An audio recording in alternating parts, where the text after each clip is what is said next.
2025 est bien sûr une année très riche pour le RPG, mais fait peu commun, en particulier pour le RPG français. Ouais, évidemment, il y a le succès phénoménal et international du superbe JRPG Clair-Obscur Expédition 33, une tuerie, je dis ça en passant, il a failli foutre à mal la prod de cette vidéo, mais aussi le très attendu Solasta 2, marchant dans les pas de la tradition la plus franche du CRPG. C'est pour me ravir, surtout que la démo est géniale, et ne l'oublions pas, Gridfall 2 The Dying World, dernière mouture d'un studio parisien unique à la patte identifiable et qui me passionne, Spiders. Il fait partie de ces studios à la longévité remarquable et au catalogue identifiable de l'original of Orcs and Men à l'ambitieux Technomancers en passant par l'intense Mars Warlock ou l'encore plus intense Bound by Flame et évidemment l'étonnant et élégant Steel Rising. Et à l'origine de ce vénérable studio, on retrouve une équipe s'étant rencontrée et formée autour de la création d'un jeu, un RPG s'inscrivant dans les pas de Diablo comme d'autres avant lui et ayant forgé une façon d'envisager, d'illustrer et de concevoir le jeu de rôle comme nul autre. Un titre aujourd'hui oublié, portant le nom de Silverfall. Ne vous méprenez pas sur la jaquette, dans les années 2000, la guerrière rookie en gros plan, c'était la mode, faut croire. Ce Diablo-like mérite qu'on se penche dessus, tant pour ce qu'il proposait que pour son héritage, engendrant dans son sillage un studio au savoir-faire indéniable. Aujourd'hui, on parle de Silverfall et en compagnie, tenez-vous bien, de la directrice du projet du jeu à l'époque, Joanne Rousseau. Bonjour. Elle m'a fait l'honneur de répondre à mes questions et reviendra tout au long de la rétrospective sur l'origine, l'histoire et la conception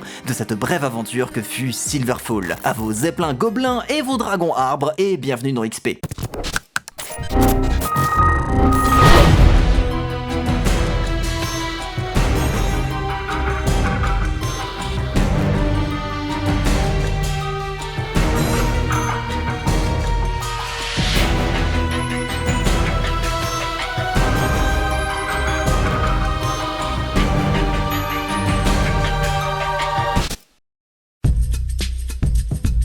Courant 2006, en France, à Paris, Joanne Rousseau vient de démissionner de son emploi chez Gameloft et arrive au bout de ses droits au chômage qui lui ont permis de pas mal écrire, vendre des illustrations et bosser pour du jeu de plateau et sa plus grande passion, le jeu de rôle. Décidée à retrouver un travail dans l'industrie du jeu vidéo, elle navigue entre offres inintéressantes voire complètement scandaleuses. Dépitée, elle finit par se connecter sans trop d'espoir sur la FJV, l'agence française du jeu vidéo.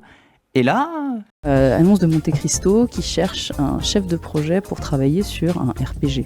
Je me dis mais j'y vais tout de suite là maintenant. J'ai passé 3 ou 4 entretiens, dont quand même un avec le grand patron, Jean-Christophe Marquis, que je salue au passage, malgré nos relations parfois orageuses à l'époque. En tout cas, plus depuis longtemps, mais avec quand même le côté où... Qu'est-ce que cette gonzesse vient foutre là-dedans ? Mais c'était tellement marqué sur son front. L'intérêt, c'est que par contre... Quand il m'a dit on te prend, il était évident que j'avais réussi à gagner son respect. Ouais. Tu vois, même lui, il était un peu épaté, tu vois, lui-même de en fait, parce qu'effectivement, est-ce que tu peux me parler de jeu de rôle ? Oui.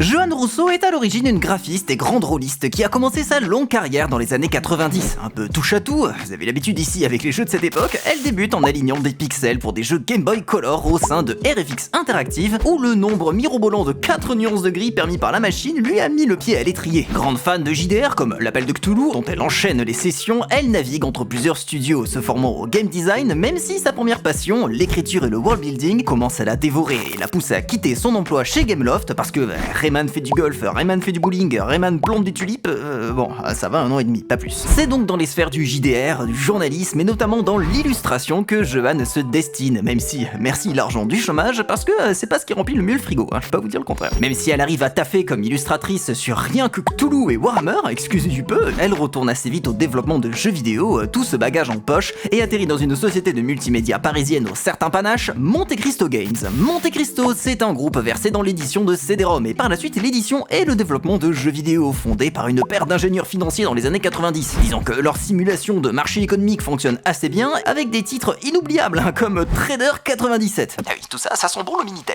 Monte Cristo enchaîne les succès avec des jeux de trading bien costard Anne Chirac. Je sais pas lequel je préfère entre Startup, le premier jeu de création d'entreprise. J'adore microgérer le .com et faire exploser la bulle internet, un régal. Ou The Partners, un Sims-like cheap où on doit pousser son patron à manipuler sentimentalement totalement ses employés pour draguer ses stagiaires.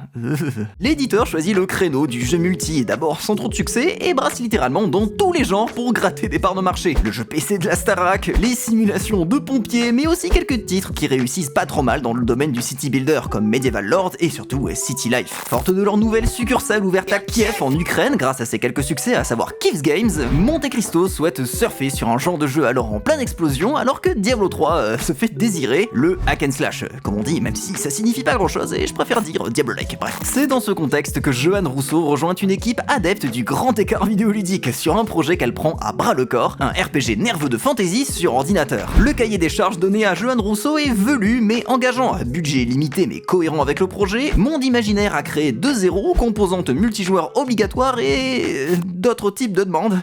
Ouais, pas mal votre modèle d'elfe, mais y a un truc qui colle pas, vous trouvez? Quoi? Ses oreilles sont pas assez longues? Non. Plus de feuillage sur ses habits, peut-être? Non. Bah, alors quoi? Vous croyez pas qu'ils devraient tous être blonds? J'adore les godasses. Ma mission, c'était créer un hack and slash parce que c'était un type de RPG qui leur paraissait très PC, plus facile à vendre pour le marché allemand. Donc, on est parti comme ça. Au final, heureusement, on n'a pas touché que le marché allemand d'ailleurs, mais c'est vrai que c'était au départ, la mission, c'était ça. Les sociétés françaises à l'époque avaient moins de facilité qu'aujourd'hui à toucher un marché international. Quand on faisait un jeu, finalement, souvent, on le faisait un peu pour son petit marché, mis à part effectivement des licences. Alors, Ubisoft, c'était à part, hein, toujours. Moi qui venais du mobile, j'avais plus l'habitude finalement de toucher des marchés internationaux que ce n'était le cas pour Monte Cristo, qui faisait des jeux qui étaient souvent un peu réservés au marché européen, et effectivement qui visait beaucoup l'Allemagne, qui était à l'époque un très très gros consommateur de jeux PC. Monte Cristo rassemble ainsi sous la coupelle de Johan Rousseau une équipe bien motivée à l'idée de façonner tout un univers imaginaire de fantasy, et de faire un RPG dans la veine de Sacred. Ça sera donc Johan avec 3 compères à l'écriture de l'univers et des trouzaines de quêtes, Stéphane Versini au game design, il est aujourd'hui chez Motion Twin, Wilfried Mallet à la programmation, Julien Briat à la direction artistique, Arnaud Baume à l'animation et Sylvain Prunier au son, une fraîche équipe qui s'avère très bien s'entendre et bien bosser ensemble, en plus d'être de gros férus de JDR. Par rapport à la manière dont peut se passer un développement aujourd'hui, là c'était quand même plus la bande de copains où on faisait des jeux de rôle le week-end pour et effectivement on se retrouvait au boulot pour travailler tous ensemble. Ah, et Monte Cristo oblige, tout ça en tandem avec Kiv's Games pour tout ce qui est de l'assurance qualité et modélisation des assets. Dans le Diablo-like, il faut savoir se démarquer, et notamment artistiquement parlant. C'est pourquoi la direction est claire, s'inspirer de la BD avec la participation de Romain Gachet, l'illustrateur d'Omnipolis, et avant même que les artworks ne soient réalisés, on opte pour un rendu en cel shading, avec des contours noirs autour des personnages pour singulariser l'ADA du jeu. Ce projet se voit baptisé du nom de la ville autour de laquelle gravite tout le récit, Silverfall. Côté création de l'univers, qui doit être riche et original, c'est le monde de Nelway qui est construit, une terre d'heroic fantasy subissant un progrès technologique galopant. Les nains sont substitués aux gobelins parce que les gobelins c'est cool et ça permet de faire des designs complètement farfelus dans tous les sens. Dans une assez grande liberté artistique, l'équipe concocte des centaines de modèles, des régions, des villes et les artistes manipulent des tas de brouillons directement transmis aux animateurs pour élaborer un gros bestiaire où c'est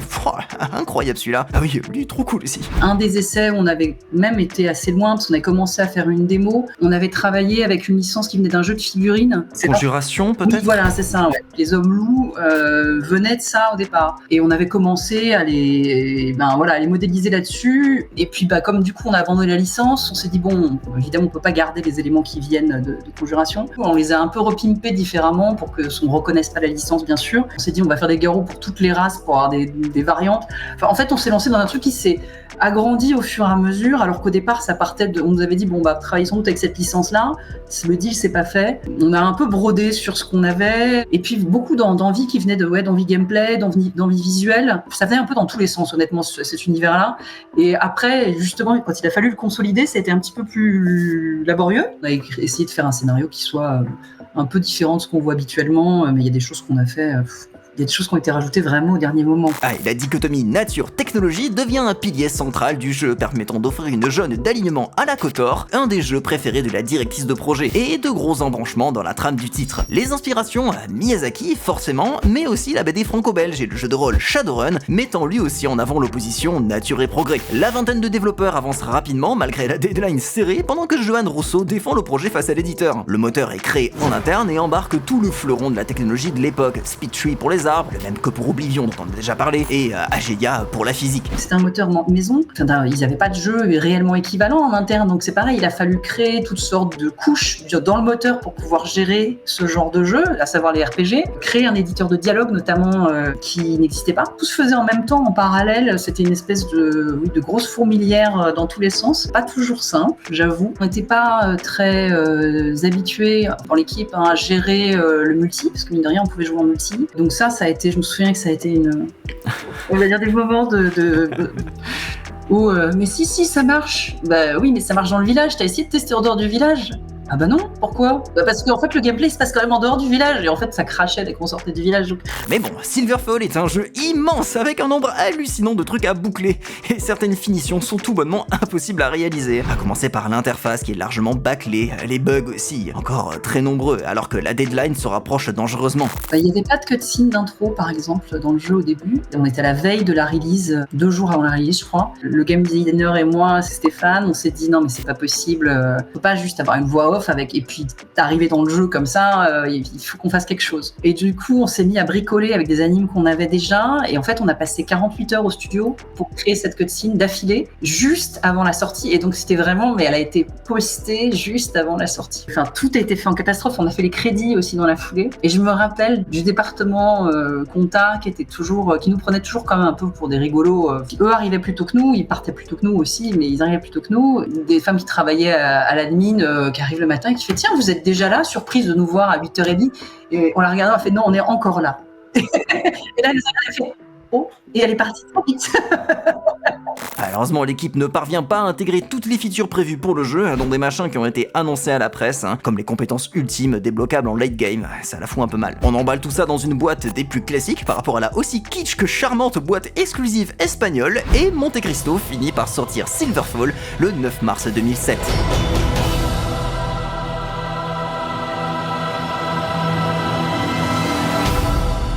C'est parti pour Silverfall original, mais dans son édition complete. Donc faites pas attention aux ajouts de l'extension, genre l'interface et tout, on y reviendra. Pour se lancer dans l'aventure, quelque chose de pas si commun dans le Diablo-like, une vraie création de perso. Pas des gugus prédéfinis, avec un choix de race entre humains, elfes et gobelins et trolls. Ça change un petit peu. Donc pour moi, ça sera Zwifila, une gobeline dont on peut un peu personnaliser l'apparence. Et elle a une bonne tête, hein. On se réveille dans le monde polythéiste de Nelwë, précisément au cœur de la capitale du royaume des Grey, dans 658 de la deuxième ère, la cité de Silverfall. En gros, c'est un univers à la Arcanum, où l'heroic fantasy a pris de plein fouet la révolution scientiste, délaissant les dieux élémentaires, exploitant inlassablement les terres fertiles, radicalisant les adeptes de la nature et rendant fous les zélotes de la technologie. Toujours très sympa ce genre d'univers, surtout que, vous verrez, on a un choix d'alignement entre l'amour des forêts et la puissance de la machine. Mais on n'en profitera pas longtemps de la prospérité de Silverfall, qui est attaqué dès le début par des hordes de trolls zombies sortant de portail, ce qui nous permet de profiter d'un petit tuto avec l'archimage de la cité, accessoirement notre mentor qui peut balancer. Waouh! Ah, les boucles de feu! Je crois que c'est décidé, je vais faire un mage. Le tuto optionnel se termine par notre archimage qui se retrouve possédé par l'esprit qui a conduit cette invasion, vendant la mèche du twist pour les petits patients qui se sont enquis les évidences rappelées par le jeu. Zoom avec la monette, ça va, c'est pas mon premier barbecue. C'est donc parti avec notre personnage dans le camp de réfugiés des habitants de Silverfall, où le fils de l'archimage, ou sa fille, si votre personnage est de l'autre genre, nous demande d'aller réaliser quelques tâches pour apporter de l'aide à tout ce beau monde. Quelle débandade, n'est-ce pas? Nous voilà bien patauger dans la boue. Ah, Tenkrios. Inutile de poser la question. Coucou. Une fois les elfes rangés de notre côté, cap dans la cité troll suspendue par des dirigeables de Cloudworks, divisée entre une ville haute abritant l'élite troll et la ville basse où sont entassés les ouvriers gobelins. Ah, et c'est un jeu français les copains, donc du coup les gobelins... c'est la grève générale. Bon, on va jouer de pots de vin, de faveurs et de quêtes FedEx pour accéder à la ville haute via des égouts où on voit que dalle. S'il vous plaît, j'aimerais bien jouer en fait. Puis quelques tâches confiées par le chef de la ville. On retrouve notre archimage possédé qui annonce un combat long et intense. Nous vous aurons bientôt tous engloutis et réduits à néant. et au moins c'est réglé. Mais il y a encore du voyage, puisqu'il contrôle désormais son propre fils qui s'enfuit pour le royaume des druides. Au moins, on arrive dans une région un tantinet plus colorée, après un détour à Silverfall, où les habitants ont pu commencer à rebâtir la cité selon notre propre alignement. Alors, on s'improvise agent du traitement des eaux, en cherchant un moyen d'assainir les fontaines de Silverfall, je rigole pas, sur fond de guerre entre les druides et des elfes manipulés par l'esprit qu'on pourchasse. Donc tabassage d'elfes, hein. Allez, mais après retour à Silverfall, prêt à ouvrir un syndicat mixte de traitement des eaux usées, un scénario traitant nature et technologie, on vous dit, pour apprendre dans la bulle de dialogue la mort du roi venu soutenir la ville, rien que ça, et la princesse. Et la princesse comme la couronne avait disparu. Capturée, vraiment, plomberie et princesse en détresse. Cette chère demoiselle n'est d'ailleurs pas en détresse chez n'importe qui, puisque ses ravisseurs, les Necro Raiders, sont des fanatiques technologistes les plus zélés des terres de Nelway, avec leurs implants mécaniques et leurs bâtiments qui n'ont rien à envier aux Borg de Star Trek. En tout cas, si vous y voyez quelque chose. Sinon, ils sont très stylés. On infiltre leur quartier général, à savoir la ville de Solitude, et ça se fera en traversant leurs terres dévastées, ayant puisé toute matière organique dans leur folie scientiste. Horde d'ennemis, gros boss mécanique, découverte de cuves où une armée de morts-vivants est élevée, et encore une fois, désolé si vous comprenez que dalle à ce qui se passe, j'ai fait un billet de mage élémentaire. Plein de boules de feu. Dans la crypte, c'est l'instant plot twist où on apprend que l'esprit se nomme l'ombre morte, créé dans des temps ancestraux et qui ne peut être vaincu que grâce à un cristal se trouvant dans une ville glaciale du nom de Steelite. Pas besoin de demander durable, le jeu en a à revendre. Steelite nous permet de régler un petit conflit dynastique à la Game of Thrones à base de bâtards, de monstres derrière des murs de glace, d'effets maléfiques version Mr Freeze, mais dans tous les cas, tout ça va se régler avec des boules de feu dans la gueule. À deux doigts de mettre la main sur le cristal après avoir appris son emplacement, on se le fait subtiliser sous nos yeux par l'ombre morte possédant le fils de l'archimage du début. Mais plot twist, l'ombre morte a un chef encore plus badass qui assassine le fils de l'archimage devant nous. La suite, on voit le bout car la cité de Blazis, la ville jumelle de Silverfall, est le théâtre d'une invocation d'un puissant démon. Oui, nouveau plot twist à 1 heure de la fin, cherchez pas. Et là, on arrive devant l'avatar de ce démon. On l'éclate et on devient roi de Silverfall. Petite contemplation du paysage et c'est fini.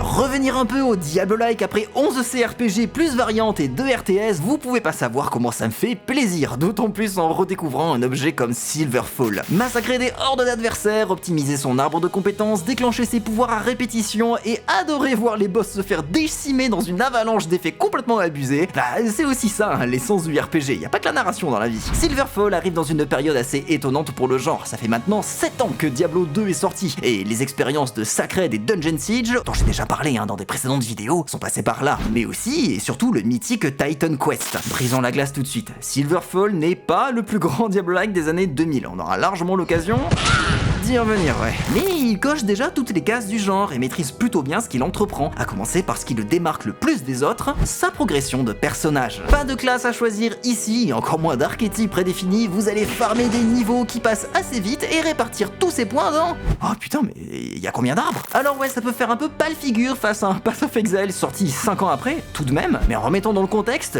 regardez tout ça, pouvoir actif et passif, arbre unique aux races, même si celui-ci est pas précisé à la création de perso et non mage gobelin, c'est pas très de type, mais aussi 3 types de magie encore subdivisés avec des sorts de foudre, de feu, de froid, comme de lumière, d'ombre et d'autres tas de machins. Vous êtes entièrement libre de choisir votre répartition, votre manière de jouer, et le jeu pousse énormément à ce qui s'avère être la plus grande force de Silverfall, sa malléabilité. Toujours possible d'alterner entre contact, distance et magie avec les raccourcis 1, 2, 3 et le reste des touches à assigner à vos pouvoirs débloqués. Bon, on aurait aimé pouvoir remapper parce qu'avoir les doigts sur 4, 5, 6 c'est pas si naturel. Lâche Arc, t'es un magicien bordel. Mais ça conditionne plutôt bien le gameplay. Respecte les compétences, c'est pas cher et facile en allant simplement chez un Gugus spécialisé, présent dans chaque ville, et on peut expérimenter ainsi la trouzaine de builds que permet le jeu. Ah, et bien sûr il y a le classico, force, agilité, constitution et intelligence pour influer sur les dégâts, les PV, l'esquive et la magie. Oui, moi j'ai mis tout dans l'appel. Le seul souci, vous allez vite voir, c'est que voilà le gameplay guerrier. Et voilà le gameplay mage. Y a pas photo, si vous voulez vous amuser dans Silverfall, va falloir mettre les mains dans la mana, d'autant plus quand on commence à être accompagné, car ouais, il y a des compagnons et vous allez pas le regretter. Silverfall Silverfall est sorti relativement tardivement, donc a pu bénéficier de pas mal d'éléments de quality of life qui sont aujourd'hui des acquis pour un Diablo-like, et même certains machins assez en avance sur leur temps pour en avoir testé pas qu'un seul. Pas de mort permanente, on repop au village le plus proche, et dans la version originale du jeu... Sans votre loot ?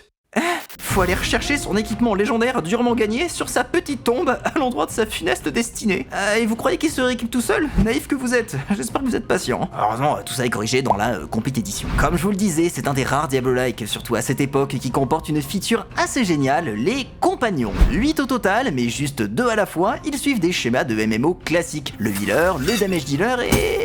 Non, pas de tank, faut croire. Mais vous inquiétez pas, le healer est complètement abusé et je crois que j'ai utilisé max 10 potions de soin dans mes 20 heures de jeu. Oui, le jeu est pas très difficile, surtout en magicien, et si vous farmez un petit peu. Le festival des boules de feu, c'est juste abusé, y a qu'à courir en agitant les bras au milieu des ennemis, les rassembler et envoyer la sauce. Souvent ça pardonne pas.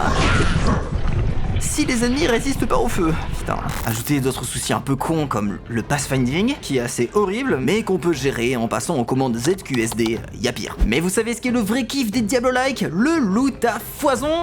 Et bon, Silverfall n'est pas des plus généreux, surtout qu'en tant que magicien, on va surtout chercher des tenues qui buffent l'intel et les dégâts de pouvoir élémentaire, mais vous en avez un petit nombre, des effets uniques à lire patiemment et des variétés colorées avec du bleu, du vert, du jaune et tout.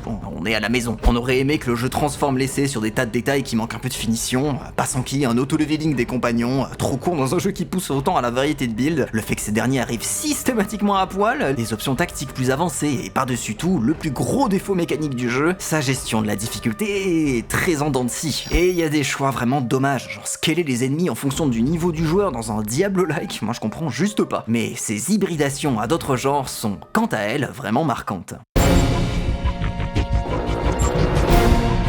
Ce qui m'a poussé à faire cette vidéo sur Silverfall, c'est en grande partie une de ses propositions, tant dans l'univers que dans les mécaniques, à savoir la dualité nature et technologie, ainsi que ses influences issues du CRPG qui s'hybrident merveilleusement avec le reste du jeu. Ça paraît pas évident dit comme ça, mais vous connaissez beaucoup de Diablo-like avant 2007 avec, je sais pas, au hasard, du choix dans les dialogues, des embranchements dans la trame, enfin une jauge de moralité, et qui n'est pas basée sur le bien et le mal, mais un concept central à l'univers, nature et progrès. On va revenir sur l'univers et la trame, mais c'est ce que les devs ont ici le mieux réussi, et ce qu'ils arriveront très bien à transformer plus tard à Spiders, lier aussi intimement les concepts d'univers à des concepts de jeu. Prenez l'alignement, typique du CRPG, ça pourrait qu'être des choix de dialogue dans des side quests et à la limite faire varier à la fin. Bon, déjà oui, mais en fonction de votre dévotion à un bord ou à un autre, ça vous permet aussi d'accéder au loot le plus puissant du jeu, à influencer le style architectural de Silverfall à mesure qu'elle se reconstruit, et pour le perso, à un arbre de compétences complètement abusé. Côté technologie, c'est la possibilité d'avoir des implants et utiliser des guns, et côté nature, vous pouvez appeler des bébêtes et vous métamorphoser pour foutre d'énormes patates aux ennemis. Maintenant, narrativement, c'est bavard, bien écrit, bien traduit, vous avez des tartines de texte que je vous encourage sacrément dans ce genre à ne pas skipper, mais aussi genre des quêtes de compagnons. Ouais,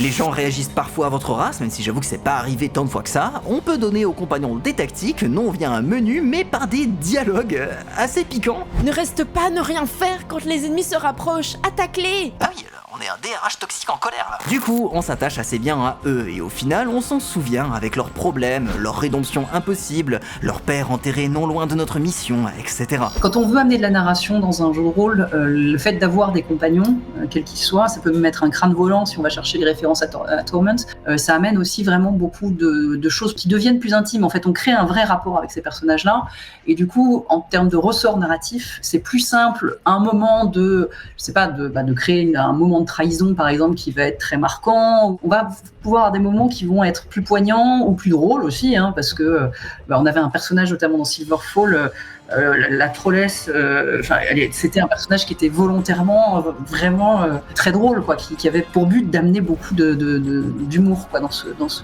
Entre le groupe de 3, la dichotomie nature-techno et les réflexions contextuelles des compagnons, sans compter leur quête personnelle, et Silverfall a ce parfum de Diablo-like à la BioWare, ce qui est vraiment pas pour me déplaire et qui explique pourquoi je l'ai autant kiffé. Bon, le résultat c'est plus une saveur CRPG davantage qu'une hybridation, comme peut l'être un peu plus Dungeon Siege avec sa pause active par exemple, le tout accompagné d'une direction artistique pour vous régaler la rétine encore aujourd'hui. S'il y a bien 2 domaines où on peut pas la faire à des Français, c'est bien la bouffe et la bande dessinée. Et si Silverfall manque un poil d'assaisonnement, on retrouve tout le talent de nos brillants illustrateurs. Juste au niveau des modèles, rien que la variété des gobelins, c'est exceptionnel. Les gobelins garous, les gobelins à roulettes, les gobelins volants, je les adore. Les araignées gobelines, les ravageurs gobelins, les dragons mécaniques et les exceptionnels sentinelles à roulettes, c'est créatif, bien exécuté et bien que l'univers semble très classique avec son setting, malgré tout un peu convenu, on sent qu'une équipe artistique a pu se taper de bonnes barres. Les gobelins qui volent par exemple et qui balancent des petits tonneaux qu'ils allument avec leur cigare. L'allumage avec le cigare, ça a été juste ça, c'est venu vraiment justement plutôt des artistes. Mais l'idée d'avoir des gobelins volants qui lancent des bombes, ça c'était effectivement plus côté game design. On avait cette idée d'avoir ces personnages, des ennemis volants pour avoir un autre type de gameplay avec la bombe qui crée une zone. Donc du coup c'était assez intéressant à utiliser au niveau gameplay. En discutant de cette idée-là avec les concept artistes, le visuel est arrivé assez vite et ça a été tout de suite un go très très rapide. Je pense aux dragons aussi, c'est pareil, on avait la direction qui voulait absolument, il faut des dragons et du coup on s'est dit non mais on n'a pas envie de faire des dragons classiques. On avait vraiment des elfes et des dragons. Ah oui, je crois que tous dans l'équipe à la fois on aime la fantasy et en même temps on n'avait pas envie de faire de la fantasy traditionnelle. Et du coup c'est aussi pour ça que je pense l'humour nous a permis de contourner un peu tout ça et d'éviter de tomber dans les clichés. Et du coup on a fait ce dragon mécanique, une espèce de construction improbable avec des roues et oui qui crache des flammes mais qui est une espèce de cheminée. En fait c'était plutôt nous dans cette idée de toujours prendre le cliché, de le contourner, d'essayer d'en faire quelque chose qui soit amusant. Visuellement et sur le concept. Le petit choix qui fait toute la diff et qui du coup fait que Silverfall a graphiquement hyper bien vieilli par rapport à d'autres Diablo-like de sa génération, coucou Ninja Tige, c'est ce petit rendu en cel shading discret sur chaque modèle. Ça se résume à une fine ligne noire autour des personnages un peu cartoon, comme s'ils étaient tout droit sortis d'une BD des éditions Soleil. Et plus on avance, plus ça se déchaîne avec le charme glacé des faits sur la banquise, l'inventivité folle des automates, décidément ils ont un truc avec ça, le technologisme bardé d'implants bizarres des Necro-Raiders et par-dessus tout le souci du détail exubérant des arbres dragons et autres créatures des marais. De base, un marécage dans un RPG ça me fait systématiquement chier, là j'ai passé des heures à admirer les modèles faits de mangroves et d'écorces entremêlées. Ajouter quelques choix simples mais qui font tout le charme, petit cycle jour-nuit, des décors très jolis avec les grosses statues là et tout. Bon, on n'échappe pas aux bugs de texture parfois, surtout vers la fin, et de manière générale on n'est pas sur le level design du siècle non plus. On l'a beaucoup fait remarquer dans les critiques de l'époque ça. Je veux dire c'est assez vide et ça donne pas très envie d'explorer, vu que les récompenses se bousculent pas, mis à part quelques coffres. Perso, je le trouve plus digeste que le harcèlement généralisé dans Sacred, mais je comprends la critique, surtout à l'heure des Diablo-like nerveux consistant à exploser des adversaires par paquet de 1000. Mais bon, question de goût. Si on n'attend pas d'un Diablo-like une trame à embranchement riche et verbeuse, davantage des systèmes solides et une ambiance travaillée, Silverfall a fait le pari de prendre tous ces aspects à bras-le-corps. On se retrouve ainsi dans le monde de Nelway, une terre fracturée entre une nature florissante, magique et riche, se prenant de plein fouet la révolution technologique, l'exploitation des ressources et la folie des hommes. Au niveau des thèmes, ce qui est assez fin, c'est que le jeu tranche pas vraiment, et vous vous sentirez pas plus vertueux à être un fanatique pro-druide qu'un acharné de l'exploitation. Les quêtes secondaires y sont pour beaucoup, les peuples de Silverfall et alentours sont complexe, travaillé par cette dichotomie nouvelle, ne sachant sur quel pied danser et s'il faut faire table rase de la tradition ou concilier ces deux paradigmes. Alors, comment ça se ressent au final à travers l'histoire principale du jeu ? Toutes les sources et fontaines de Silverfall ont été souillées par les envahisseurs. Les eaux mêmes de la cascade sont devenues dangereuses. Un peu en dents de scie. Disons que ça manque un peu d'exposition. On se sent pas très attaché à Silverfall, vu que la cité est directement détruite, et on est trop vite envoyé sauver quelque chose qu'on connaît finalement très peu. La trame prend son envol dans le niveau des trolls et gobelins de Cloudworks, où les thèmes écologistes et sociaux du jeu fleurissent, les vannes sur le monde du travail, c'est succulent, et ça se marie plutôt bien, mais tout perd lentement d'ampleur à mesure qu'on est ralenti dans la progression. Petite révélation par petite révélation à travers la trame. Point A, point B, point C, vous connaissez. Et puis genre les druides qui débarquent pour nous bolosser à la fin avec leur énorme crabe affreux là, parce que... C'est incroyable! Il semble que ce soit lui qui a attiré le tertre. Vous êtes gouré de cible ? Oui, bravo les gars. On situe pas si bien la nature de la menace, surtout qu'elle change toutes les 2 heures, et au final on se retrouve assez désinvesti. On aurait aimé au moins un petit connexe pour comprendre l'univers, surtout s'il était illustré aussi joliment que le reste de la direction artistique du titre. Et puis le jeu il s'appelle Silverfall au bout d'un moment, une ville inaccessible pendant les 10 premières heures, et avec 4 pauvres marchands quand on y retourne. Tout ça appelé à ce que ça soit genre un hub, que la cité, je sais pas, soit un perso à part entière. Genre des missions pour la renforcer avant l'assaut final à la Mass Effect 2, quelque chose de persistant et concret quoi. Les rendez-vous manqués sont assez nombreux de ce côté-là. Silverfall est un objet intrigant, à la fois une bulle de son époque de transition entre deux Diablo et incroyablement moderne tant dans son visuel que dans certaines de ses mécaniques. S'il ne réussit pas tout ce qu'il entreprend, on peut pas dire qu'il manque d'ambition. Un système de progression riche, création de personnages complète, trame narrative longue et dense, dialogues ciselés et nombreux, c'est pas pour rien que j'adore cette période du Diablo-like ou hack and slash si vous préférez. Ça tente, ça hybride, ça écrit, ça cherche, ça dessine. Faire quelques pas dans Silverfall, c'est naviguer dans un océan de créativité qui font rapidement oublier les mécaniques maladroites et la trame prétexte. Alors vous apprendrez pas que j'adore les jeux pleins de potentiel et de générosité malgré leur exécution. Et Silverfall fait partie de ces titres aussi attachants qu'étranges, la raison pour laquelle j'y pense encore même 18 ans après sa sortie.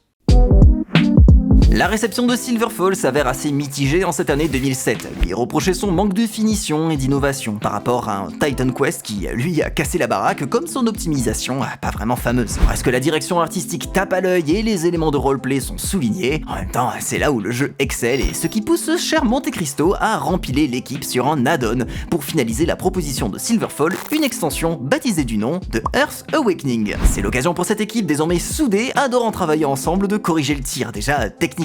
On repense les patterns des boss trop prévisibles et surtout la refonte totale de l'interface, la grande oubliée du jeu original. Et bien sûr, révision de l'optimisation sur PC, une caméra libre, une ergonomie repensée avec la possibilité de se déplacer avec ZQSD, bref un gros taf de rafistolage. Tous ces ajouts décident d'ailleurs le studio à faire de cette extension non pas un ajout au jeu de base, mais une version standalone, incluant toute la campagne principale et lui faisant ainsi bénéficier de ses optimisations. Oui, ça c'était une exigence pour le coup vraiment de l'éditeur qui nous a dit si on vend un DLC juste, on n'en vend qu'à hauteur de 30% des ventes du premier jeu, alors que si le jeu est joué en standalone, on le vend vraiment comme un nouveau jeu presque, et du coup on en vend beaucoup plus. Alors en se basant sur j'imagine, des chiffres venant de précédents jeux ou d'autres exemples d'autres éditeurs. Du coup on a dû faire ce jeu en standalone, et j'avoue que là aussi techniquement ça n'a pas été simple, parce qu'il fallait malgré tout permettre de jouer à la suite, dans la continuité du 1, si les gens avaient le 1 installé, mais aussi de pouvoir le jouer tout seul, et donc on a dû raccrocher les wagons comme on a pu, pour que les deux situations soient possibles, en sachant que c'est pas forcément évident, et ça demande un peu de gymnastique pour ça. Mais c'est aussi l'occasion de concocter une nouvelle campagne, bien sûr, se situant directement après l'histoire principale. Rajouter 2 nouvelles races, une vingtaine de maps et par-dessus tout, un gigantesque système de crafting profond et bien pensé. C'est donc le 21 février 2008 que Silverfall Earth Awakening est publié. Earth Awakening, c'est une grosse remise à plat de tous les problèmes structurels de Silverfall version 2007, et un paquet d'ajouts qui font du bien et apportent de la profondeur là où il faut. Alors, pas facile pour moi de différencier ce qui appartient à l'original ou au standalone, vu que j'ai expérimenté la version complète encore une fois, mais déjà, toute l'interface que vous voyez depuis le début, avec ses fenêtres ergonomiques déplaçables, sa caméra libre aussi, et tout un tas de trucs qui rend la vie plus tranquille sur Silverfall. Ah oui, parce que à la base, ça avait cette gueule. Bon, déjà l'ajout le plus évident, les 2 nouvelles races dispo, les nains et les hommes lézards, ainsi que la possibilité d'importer son héros dans la nouvelle campagne ou de commencer un nouveau perso avec une sorte de classe qui est en réalité un build préétabli. Alors, j'attire votre attention sur les designs de zinzin: berserker, chasseur, assassin, mage élémentaire, paladin, mage des ombres, artisan et une spécialisation libre pour faire sa propre cuisine. Et on peut aussi choisir direct l'alignement. Alors, j'ai voulu me forcer à faire un guerrier. Et du coup, je suis reparti comme en 40. Earth Awakening nous propose d'arpenter une courte mais solide aventure d'une poignée d'heures à partir du niveau 45, mettant en scène un général Necro-Raider avec des plans pas très Gaïa Esprit de la Terre compatibles, à savoir réveiller un puissant titan élémentaire avec ses grosses machines. Enfin vous voilà. Ah oui, et c'est Joffre dans Oblivion. Vous devriez retourner à la cité impériale. Alors, la trame elle vaut quoi ? C'est juste n'importe quoi. Et c'est incroyable. La trame va dans tous les sens. Les nains des plages qui ont décidé de se la couler douce. Goûte-moi ce cocktail à base de jus d'huître bleue et de lait d'orque. Fucking vaisseaux spatiaux avec de la téléportation à la Star Trek. Petite balade sur, tenez-vous bien, un astéroïde. Ou encore biome de cristaux magnifiques. Le département artistique s'est à nouveau complètement lâché à Monte Cristo pour notre plus grand plaisir, et en particulier au niveau des modèles d'ennemis, la grande force de Silverfall. Mesdames et messieurs, veuillez admirer les hommes cuves avec leurs yeux plus gros que le ventre, les serpents crocodiles mécaniques des enfers, les brutes gobelins qui tiennent avec des bouts de chaîne, et le plus terrible de tous, les livres. Ce niveau dans la bibliothèque, c'est festival et ultra dur. Je vais me faire tabasser la gueule par un pupitre là. La trame va beaucoup plus à l'essentiel et ne fait pas non plus impasse sur les thèmes propres à Silverfall. La folie humaine, espérant que la technologie saura dompter les puissances de la nature. C'est simplifié, voire caricatural, hein. On voit tout venir gros comme un dragon arbre, mais ça marche vraiment bien. Et les quêtes de compagnons légèrement prolongées, même si ces derniers arrivent encore à poil. Et il est où le chapeau magique que je t'ai trouvé là? Outre ça, mon ajout préféré de Earth Awakening, c'est ce pachydermique système de crafting. Un vrai étendard lors de la promotion du jeu. Et en effet, ça fit parfaitement avec les possibilités énormes de build de perso. À vous de récolter 8 types de matériaux dans tous les sens avec 3 variations de qualité chacun, permettant de construire des armes et des pièces d'armure de plus ou moins bonne facture. Mais c'est pas fini. Possible aussi d'ajouter de petits détails sur chaque objet, comme des pics et tout, pour mettre des effets supplémentaires ou des bonus pour rendre l'objet ultra puissant. Mais c'est pas fini. On peut changer leur forme, leur couleur, avoir une version en tissu ou armure légère, moyenne ou lourde, comme changer la longueur et le poids des armes, ce qui influe sur la vitesse des attaques. Mais c'est pas fini. On peut ensuite l'enchanter avec quelques objets appropriés pour en faire des armes complètement surpuissantes. Mais c'est, vous avez compris, on peut aussi lier l'objet crafté à un démon pour lui faire profiter de ses pouvoirs. Et j'ai juste pas trouvé comment on fait. Bon, le seul souci c'est que ça demande un énorme investissement en points de compétences pour faire tout ça, des points qui ne seront donc pas attribués à celles qui permettent de se servir efficacement d'objets craftés du coup. C'est un petit peu con avec cet arbre de crafting gigantesque, donc le mieux c'est de mettre un peu d'argent de côté, respect son perso en artisanat, créer et enchanter les objets pétés, puis respect le perso comme il était avant. C'est un peu chiant mais ça se fait. Entre la nouvelle variété de biomes avec les jungles, temples, bibliothèques, cavernes, mais aussi un level design plus malin avec l'apparition de pièges, davantage de mise en scène et des patterns de boss plus intéressants que dans le jeu original, Earth Awakening n'est ni avare, ce que Silverfall n'a jamais été, ni futile vu tout ce qu'il transforme et améliore dans la proposition originale. On n'échappera pas à quelques trucs encore un peu relous, comme les ennemis qui attaquent pendant les dialogues, bordel. Ils ont massacré tous mes compagnons alors que je voulais juste écouter ce qu'on me racontait. Et puis, c'est pas un autre jeu, ça reste Silverfall dans toutes ses qualités et tous ses défauts. Juste que, sans être inoubliable, ça rafraîchit bien, et la conclusion de la trame met un joli point final à cet univers fait d'écorce et de rouage. Earth Awakening, bien que n'ayant la force de frappe que d'un add-on, est positivement accueilli. Le tir est corrigé, le jeu tourne bien, et la campagne principale plus sa suite offre une aventure au final très complète, la version ultime de la proposition de Silverfall. Monte Cristo par contre n'est pas au beau fixe dans ses finances, et fort de leur licence Silverfall, l'éditeur confie à un développeur tiers une adaptation du jeu sur console, mais pas n'importe laquelle. La PSP. Les jeux sur console portable, ça m'avait manqué, hein. Coucou Shadoki. C'est ainsi 2K Australia, anciennement Irrational Canberra, la succursale de 2K en Australie, hein, elle était pas dure celle-là, qui écope de la tâche d'adapter ce gros jeu PC gourmand sur la petite console de Sony. Comme Monte Cristo n'était pas éditeur console, ils ont dû à un moment faire un deal, effectivement, pour pouvoir l'éditer sur console. Parce qu'on peut pas éditer sur console comme ça, en fait. Il faut avoir une licence qui est donnée par le consolier, donc que ce soit Sony, Nintendo ou Microsoft, c'est la même chose. Mais le portage a été fait en interne en grande partie. On y a été un peu impliqué, on regardait ça un peu de loin, mais honnêtement, mis à part du conseil sur du lore et sur l'univers, moi j'ai pas, enfin voilà, j'avais d'autres chats à fouetter parce qu'on avait le DLC en cours à ce moment-là, et du coup moi effectivement j'ai pas participé en direct en tant que chef de projet, vraiment plus pour donner du lore et du consulting de ce type-là en fait, mais pas sur le reste. Les devs voient la masse de travail être assez conséquente, hein. Juste charger la moindre texture de visage de Silverfall, ça occupe déjà l'intégralité de la mémoire vive de la PSP, donc bon courage. C'est simple, faut repenser tout le gameplay, les maps et par effet domino au final le jeu intégralement. L'épurer au point que ce qu'il reste de Silverfall, c'est son scénario et son univers, assez vaguement. Et décider logiquement d'axer le portage sur un beat'em all, saupoudré de RPG à la Dark Alliance, avec de nouvelles interfaces adaptées à cet écran rikiki. Pareil pour les cartes rendues plus couloirs et les compagnons dégagés pour permettre plus d'ennemis à l'écran. Les infos pleuvent pas sur ce petit portage d'un petit jeu, vous vous en doutez, à part que la direction artistique aurait été inspirée de Kingdom Hearts.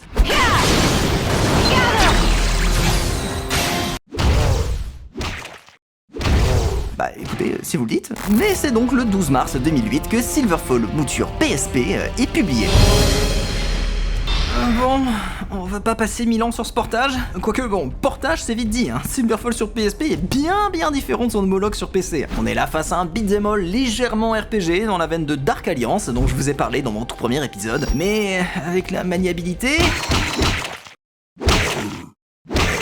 que vous imaginez. Bon, il y a des trucs à sauver quand même. Je suis pas un grand joueur de PSP, mais j'imagine bien que ce système de progression qui reste assez riche avec stats et compétences actives à débloquer dans tous les sens, ça faisait du bien, comme des nombres, dialogues à choix et tout. Mais si, comme vous l'avez vu, la direction artistique était le principal atout de Silverfall, en dépit de quelques problèmes mécaniques, là... Ouf. Ah.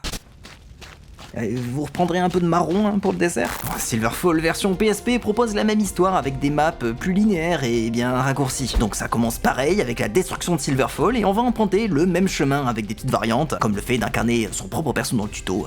Waouh. D'ailleurs, marrant les adaptations. Si les zones donnent pas très envie d'être explorées comme ça, les points d'alignement nature et technologie qu'on peut collecter indifféremment pour débloquer les deux arbres en même temps, c'est bizarre, se trouvent maintenant par terre en marchant aux bons endroits. Les combats par contre, tout comme la caméra, putain, c'est assez hasardeux. Dites-vous que pour la bouger, c'est R1 plus flèche directionnelle, à savoir le bouton pour consommer les rares potions du jeu. Donc ça arrive souvent que...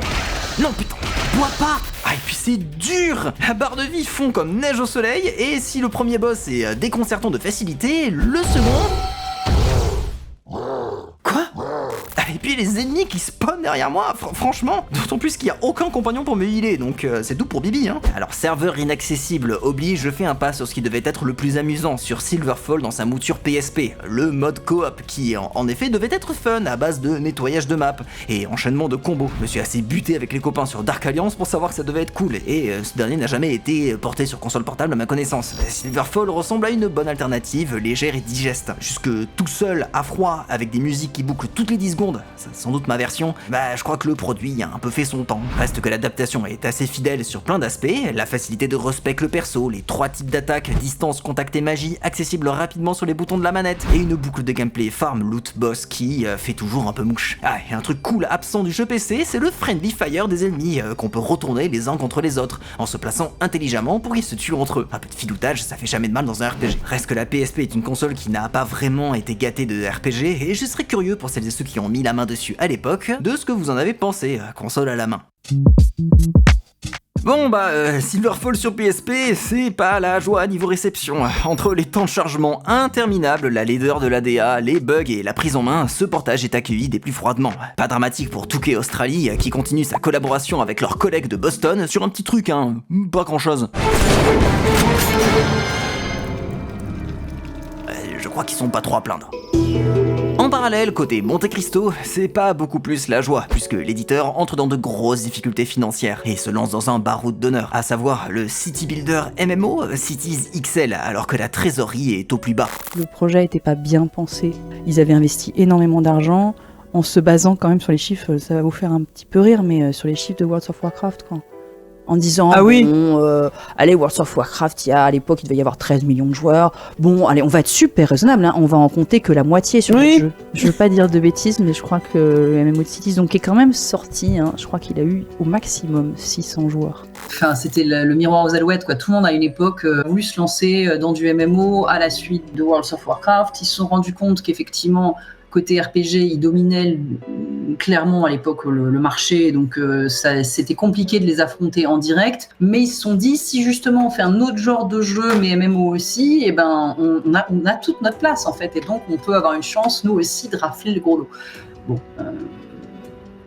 voilà. C'est un projet qui n'a pas de quoi enchanter la nouvelle équipe soudée autour de Silverfall. C'est donc l'heure de prendre une décision, et presque sur un coup de tête, les 7 chefs de poste de Silverfall décident de quitter le navire Monte Cristo et former un tout nouveau studio, Spiders. C'est vraiment une super aventure, même si effectivement il y a eu des moments difficiles, vraiment difficiles, il y a eu des engueulades, il y a eu donc des nuits blanches, il y a eu... Enfin bref, ça reste un super souvenir, un moment d'euphorie vraiment créative, très forte, et puis une somme de rencontres extraordinaires, quoi, avec des gens géniaux, avec qui j'ai fait quand même pour certains à nouveau, 18 ans de chemin derrière, parce qu'on a créé Spiders ensemble, et alors moi je suis plus chez Spiders maintenant depuis quelques mois, mais c'est des gens qui resteront toujours des amis et des gens pour qui j'ai énormément de respect, donc encore une fois une dynamique créative géniale, une expérience de développement folle, j'ai pas d'autres mots, et aussi vraiment un moment humain très très fort.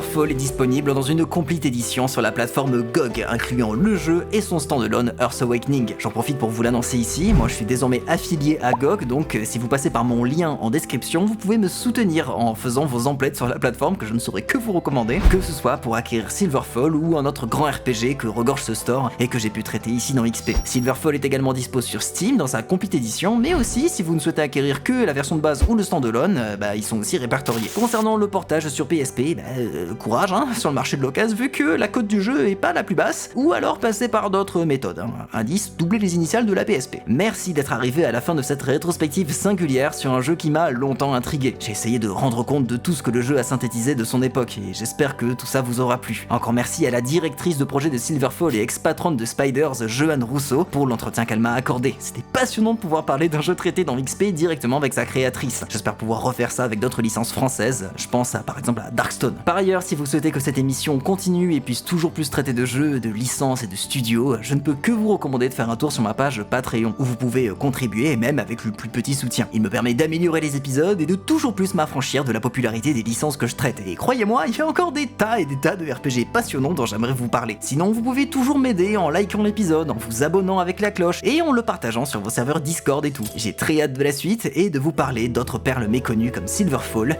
et je vous dis à très vite.